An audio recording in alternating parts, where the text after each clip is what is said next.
الحمدللہ رب العالمین والصلاة والسلام علی رسولہ الکریم اما بعد فاعوذ باللہ من الشیطان الرجیم بسم اللہ الرحمن الرحیم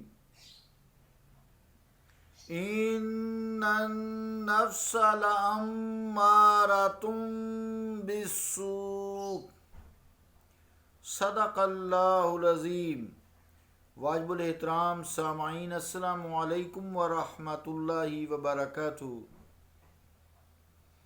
آیت کریمہ کا ترجمہ یوں ہے: بے شک نفس امارہ یقیناً برائی کا بڑی شدت سے حکم دینے والا ہے۔ اللہ کا قول سچا ہے جو بڑی ہی عظمت والا ہے۔ عزیزان گرامی قدر، اس سے پہلے کلپ میں ہم نے نفس امارہ کا تعارف تھوڑا سا کرایا۔ آئیے اب ہم نفس امارہ کی صفات کا تذکرہ کرتے ہیں۔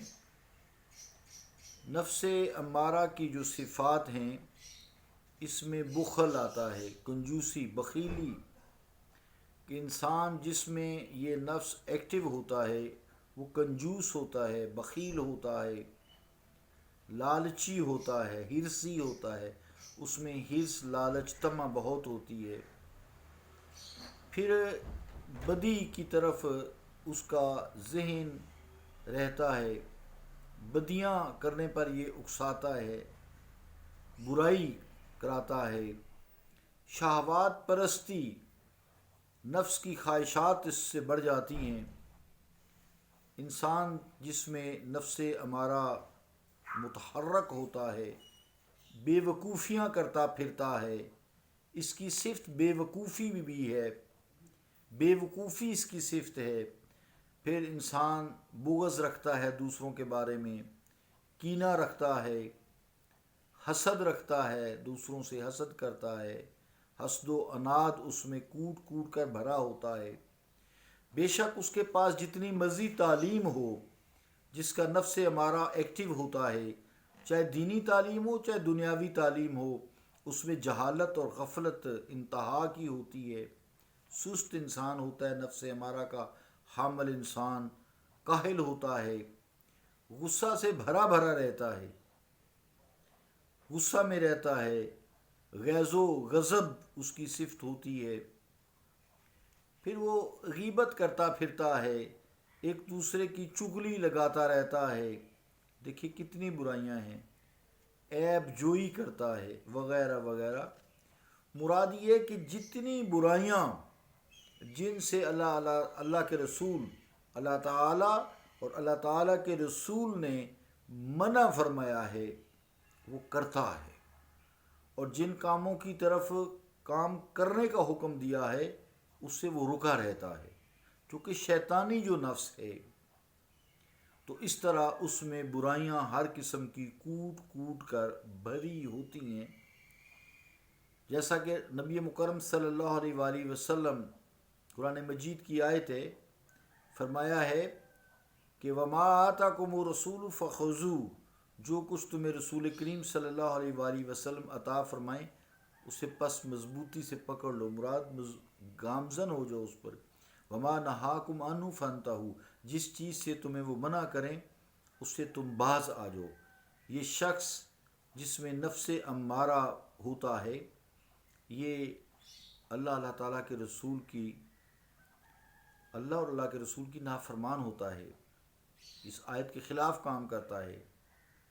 ایک بات ذہن نشین رہے، نفس امارہ کو ہم ختم نہیں کر سکتے، یہ صرف نبیوں میں تخلیق ہی نہیں ہوا، اس لیے ان سے نہ ہی گناہ صغیرہ اور نہ ہی گناہ کبیرہ کا ظہور ہوتا ہے۔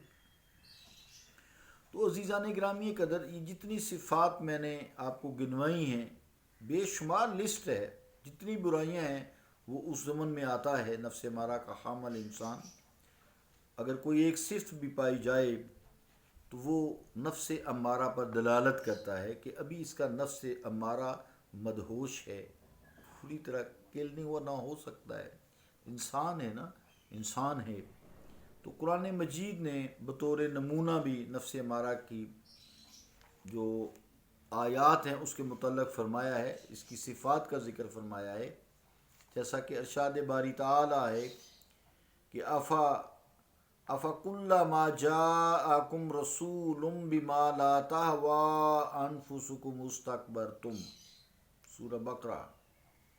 تو کیا ہوا جب بھی کوئی پیغمبر تمہارے پاس وہ احکام لے کر آیا جنہیں تمہارے نفس نہیں چاہتے تھے تو تم نے تکبر اختیار کیا۔ مراد یہ ہے کہ جو شخص نفس امارہ کا حامل ہے اس میں تکبر بھی کوٹ کوٹ کر بڑا ہوتا ہے، یعنی مجھ سے بڑا ہے ہی کوئی نہیں۔ تو اس آیت میں جو نفس امارہ کی نمایاں صفت اللہ کریم نے قرآن مجید میں بتائی ہے وہ تکبر ہے، جبکہ تکبر صرف اللہ تعالیٰ کو روا ہے۔ وَلَهُ الْكِبْرِيَاءُ فِي السَّمَاوَاتِ وَالْأَرْضِ، کہ زمین و آسمان میں تکبر صرف اللہ تعالیٰ کو روا ہے اور کسی کو نہیں، کیونکہ تکبر کا مطلب یا کبر کا مطلب ہوتا ہے کہ جس چیز پر وہ کبر کر رہا ہے، اترا رہا ہے، بڑائی اپنی بیان کر رہا ہے، وہ اس کی ذاتی ہو۔ تو انسان کی تو کوئی چیز اپنی ذاتی نہیں ہے، نہ اس کی جان ذاتی ہے، نہ اس کا جسم ذاتی ہے، نہ اس پہ جو نعمتیں اللہ تعالیٰ نے کی ہیں وہ اس کی ذاتی ہیں، وہ تو اللہ تعالیٰ عطا کرنے والا ہے۔ اور انکار حق کا واقعہ ہونا بھی یہ اسی نفس کے باعث بیان کیا گیا ہے کہ وہ حق والوں کا انکار کرتا ہے، جو لوگ حق پر ہیں ان کا انکار کرتا ہے۔ اسی طرح اسی صورت میں سورہ البقرہ میں ارشاد ہوتا ہے وَمَن يَرْغَبُ عَن مِّلَّةِ إِبْرَاهِيمَ إِلَّا مَن سَفِهَ نَفْسَهُ، اور دین ابراہیم سے وہی شخص ہی روگردانی اختیار کرتا ہے جس کا نفس جہالت اور بے وقوفی کی صفت رکھتا ہو۔ صافیہ نفس، بے وقوف ہو، یعنی بے وقوفی اور جہالت نفس امارہ والے شخص میں بھری ہوتی ہے۔ تو اس آیت میں نفس کی جہالت اور بے وقوفی کی صفت کو بڑا وضاحت سے بیان کیا گیا ہے، وَمَن يَرْغَبُ عَن مِّلَّةِ إِبْرَاهِيمَ إِلَّا مَن سَفِهَ نَفْسَهُ۔ اسی طرح نفس کی شہوات پرستی کی کیفیت کو بھی قرآن مجید نے یوں بیان کیا آل عمران میں صورت میں کہ زُيِّنَ لِلنَّاسِ حُبُّ الشَّهَوَاتِ مِنَ النِّسَاءِ دوبارہ پڑھتا ہوں، زُيِّنَ لِلنَّاسِ حُبُّ الشَّهَوَاتِ مِنَ النِّسَاءِ وَالْبَنِينَ والقناطير المقنطرة من الذهب والفضة والخيل المسومة والأنعام والحرث ذلك متاع الحياة الدنيا والله عنده حسن المآب۔ ترجمہ کیا اس آیت کا کہ لوگوں کے لیے ان خواہشات کی محبت خوب آراستہ کر دی گئی ہے جن میں عورتیں اور اولاد اور سونے اور چاندی کے جمع کیے ہوئے خزانے اور نشان کیے ہوئے لگائے ہوئے خوبصورت گھوڑے اور مویشی اور کھیتی شامل ہے۔ یہ سب دنیاوی زندگی کا سامان ہے اور اللہ کے پاس ہی بہترین ٹھکانہ ہے۔